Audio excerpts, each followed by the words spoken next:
गजाननं भूतगणाधिसेवितं कपित्थजम्बूफलचारुभक्षणं उमासुतं शोक विनाशकारिक्रम नमामि विघ्नेश्वर पादपंकजं। जय हो भगवान गणेश की। दोस्तों नमस्कार, मैं आपका अनुज विनोद दुबे। आज अपने भाइयों को हम बांस के विषय में एक वीडियो बना करके दिखा रहा हूँ। हिंदू धर्म में इस बांस का बहुत बड़ा महत्व है। इसकी भैया जितनी महिमा बताई जाए, जितना इसका गुणगान किया जाए, इस बांस की महिमा कम है। सबसे पहले मित्रों, हमारे यहाँ जो मांगलिक कार्य पड़ता है, जैसे शादी विवाह जिसे हम कहते हैं पड़ता है, उसमें बांस गाड़ा जाता है। बांस की विधिवत पूजा की जाती है। हमारे सभी भाई जानते हैं बांस के विषय में कि बांस जो है बहुत ही पुनीत है। यह एक शुभ सूचक पौधा है, पेड़ है। इसकी जितनी भी महिमा बताई जाए भैया कम है। आपने देखा होगा कि हमारे यहाँ जब शादी विवाह पड़ता है, सबसे पहले बांस का पूजन होता है, बांस गाड़ा जाता है। लोग कहते हैं कि आज बांस गाड़ा जाएगा। सबसे पहले श्री गणेश का शुभारंभ इसी बांस से किया जाता है और जगह जगह बांस गाड़ा जाता है। बांस का मंडप, जिसको माड़व कहते हैं, भैया बांसे की सहायता से और सरपत की सहायता से छाया जाता है।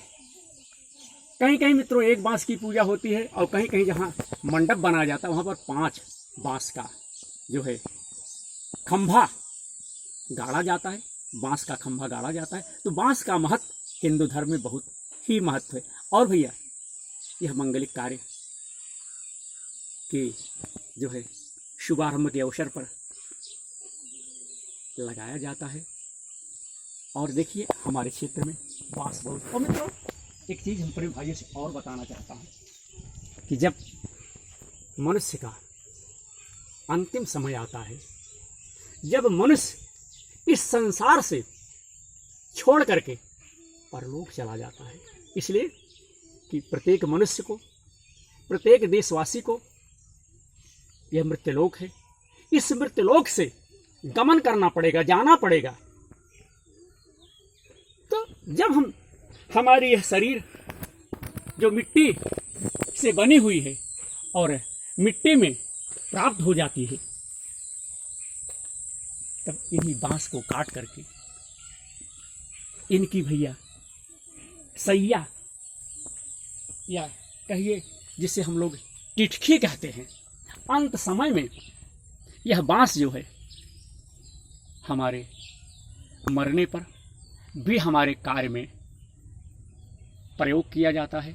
और शहरों में भैया बांस यदा कदा कम मिलते हैं, तो लोग एक ऐसे हल्की फुल्की, ऐसा एक छोटा सा जिसे कहते कैनी हमारी भाषा में, इसे लोग गाड़ करके अपना मांगलिक कार्य अपने यहाँ पूर्ण करा लेते हैं। गौरी गणेश की पूजा करवा लेते हैं और बांस गाड़ करके अपना शुभ कार्य शुरू कर देते हैं। तो बांसों का हमारे जीवन में बहुत बड़ा महत्व है कि हमारे शुभ और अशुभ दोनों कार्यों में प्रयोग किया जाता है। इसीलिए इसकी पूजा की जाती है। इसीलिए भैया इसको मंडप में गाड़ा जाता है जब शुभ कार्य आता है। और भैया जब पंचक लग जाता है तो इनको काटना निषेध है। पंचक में बांस काटना वर्जित है। तो मित्रों इस बांस का बड़ा महत्व है। हमारे विद्वान भाई, हमारे ब्राह्मण भाई, हमारे कर्मकांडी पंडित भाई इस बांस के विषय में बहुत जानते हैं। ज़्यादा बताने की आवश्यकता नहीं। हमारा मुख्य उद्देश्य यही रहता, हमारा मुख्य लक्ष्य यही रहता कि हम यहाँ से वीडियो बनाएं और जो ग्रामीण क्षेत्र में नहीं रहते, जो शहरों में रहते हैं, उनके लिए ये हमारा वीडियो बन करके जाए, वो देखे, वो जाने किस प्रकार से बांस होता है। हमारे यहाँ आप देख सकते हैं बांसों का भंडार लगा हुआ है। और जब हमारे भैया इस क्षेत्र में शादी विवाह कहीं पड़ता है तो लोग आ करके ले जाते हैं इस बांस को। जिसके यहाँ शादी विवाह पड़ता है होती भैया शुभ मंगल वेलाएं आती हैं तो लोग इन बांसों को काट करके अपने यहाँ ले जाते और भगवान की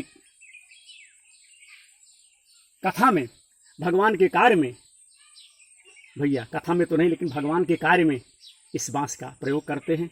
और जो हमारे भाई यहाँ से, इस वतन से, इस देश से, इस पृथ्वी से रुखसत होते हैं, जो सदा सदा के लिए हमसे बिछुड़ जाते हैं, हमसे दूर चले जाते हैं, उनके भी श्राद्ध के कार्य में इसकी भैया किटकी बनाई जाती है।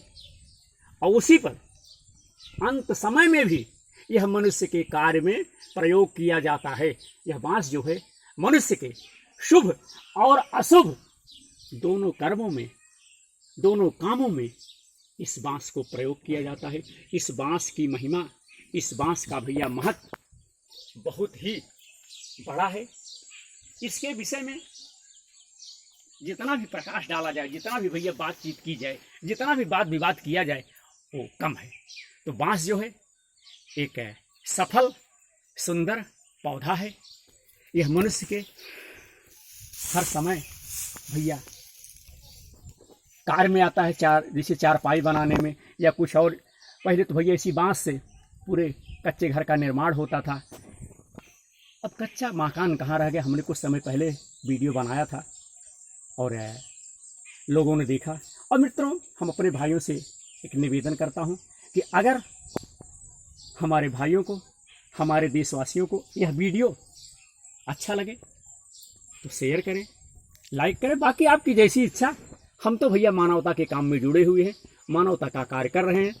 और इसी के साथ मैं देखना चाहता हूँ कि इतने बड़े देश में, इस बड़े महान देश में कितने भैया मानवता में सहयोग करने के लिए, मानवता का काम करने वालों के लिए, उनके साथ कितने हमारे देशवासी चलते हैं, कितने लोग हमारा साथ देते हैं। इसी उम्मीद के साथ हम अपने भाइयों को समय समय पर हमारे परिवेश में, हमारे पास पड़ोस जो अच्छी जानकारी हमें मिलेगी, हम उसका वीडियो बना करके अपने भाइयों को देते रहेंगे, दिखाते रहेंगे। मित्रों, अगर हमारे वीडियो में कहीं कोई त्रुटि हो और हमारे बोलने में कहीं कोई गलती हो आपकी नज़र में, आपकी निगाह में, तो आप हमें क्षमा कीजिएगा। इसलिए कि जो मनुष्य समाज में बोलता है, जो मनुष्य समाज में चलता है, जो पथ पे चलता है, ठोकर उसी को लगती है। जो समाज में खड़ा होकर के बोलेगा उससे गलती हो जाएगी, जो चुप रहेगा उससे कभी गलती नहीं होगी। इस बात को आप सब जानते, फिर भी हम आपके विचारों का सुझाव एवं भैया आपके आलेखों का हम हृदय से स्वागत करते हैं। आप सबका बहुत बहुत धन्यवाद। जय शिव शंकर भोलेनाथ।